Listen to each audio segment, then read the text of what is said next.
네, 유한타증권 이경민 과장 전화로 연결하겠습니다. 안녕하십니까? 네, 안녕하세요. 네, 마감 상황 전해주시죠. 예, 오늘 우리 시장은 조정에 들어서는 모습이었습니다.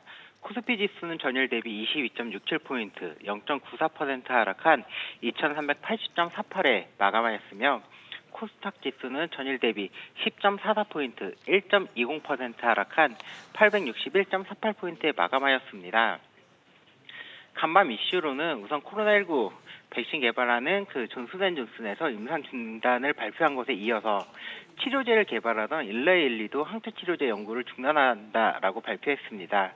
일각에서는 또 백신 효능에 대한 우려도 보였습니다. 이런 부분이 경기 침체에 대한 우려를 좀 다시 불러일으켰습니다. 경기 부양책 진척 사항이 없는 것도 시장을 다소 누르는 모습이었습니다. 어제 문우신 장관하고 펠로시 의장이 협의가 없었다라고 밝혀졌으며 펠로시 의장은 1조 8천억 달러의 부양책도 부족하다라는 발언을 했습니다. 부분 부양안이 상원에 표결이 되었으나 하원 통과가 불투명한 상황이라 유명무실하다라는 분석이 있었습니다. 부양안을 전제로 최근 상승하던 증시에 부담으로 작용하는 모습이었습니다. 어제 이야기 나왔던 블루웨이브, 즉 백악관과 상원, 하원도 민주당에 석관하는 것도 쉽지 않을 것이다라는 분석도 어제 있었습니다. 이런 와중에 도이치는 마이크론에 대한 목표가를 상향하는 레포트를 내놨으나 애플의 아이폰 12에 대한 재료 노출로 애플이 2.6% 하락하며 해외 시장의 하락을 좀 이끄는 모습이었습니다. 우리 시장은 이러한 코로나 백신 치료제에 대한 임상 중단과 부양안의 답보 상황 같은 이슈로 보합권 출발을 했으며 외국인과 기관의 매도 증가로 하락하며 마감하였습니다. 외국인과 기관은 모두 전기전자 업종에 순매수를 보였으며 두 주체 모두 전체적인 시장에서는 순매도로 마쳤습니다.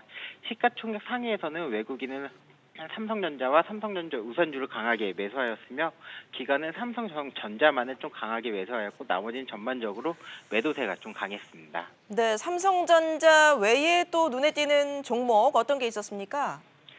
예, 어제 애플이 아이폰 12 공개 행사를 개최하고 첫 5G 통신용 스마트폰 아이폰 12 시리즈 4종을 공개했습니다.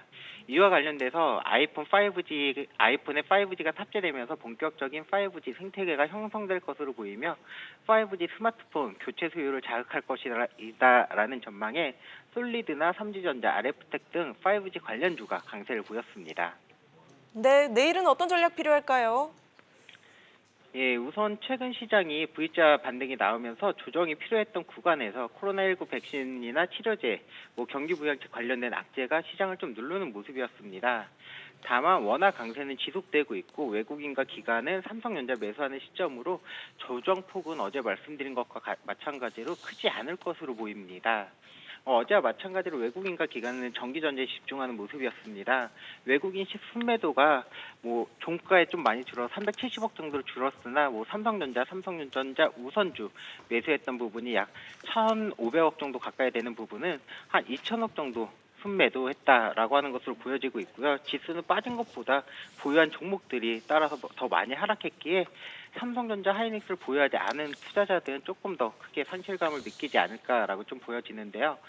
며칠 전부터 말씀드렸던 2385포인트를 오늘 훼손하는 모습이 나왔습니다.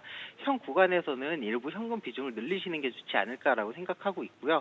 얼마 전부터 강세장이라고 언급드렸던 만큼 수익난 종목이 아닌 손실난 종목에서 현금화 비중을 조금 늘리는 부분이 좋지 않을까라고 생각되며 2350포인트 이탈한다라고 하면 현금 비중을 더 늘리시는 것이 좋을 것 같습니다. 알겠습니다.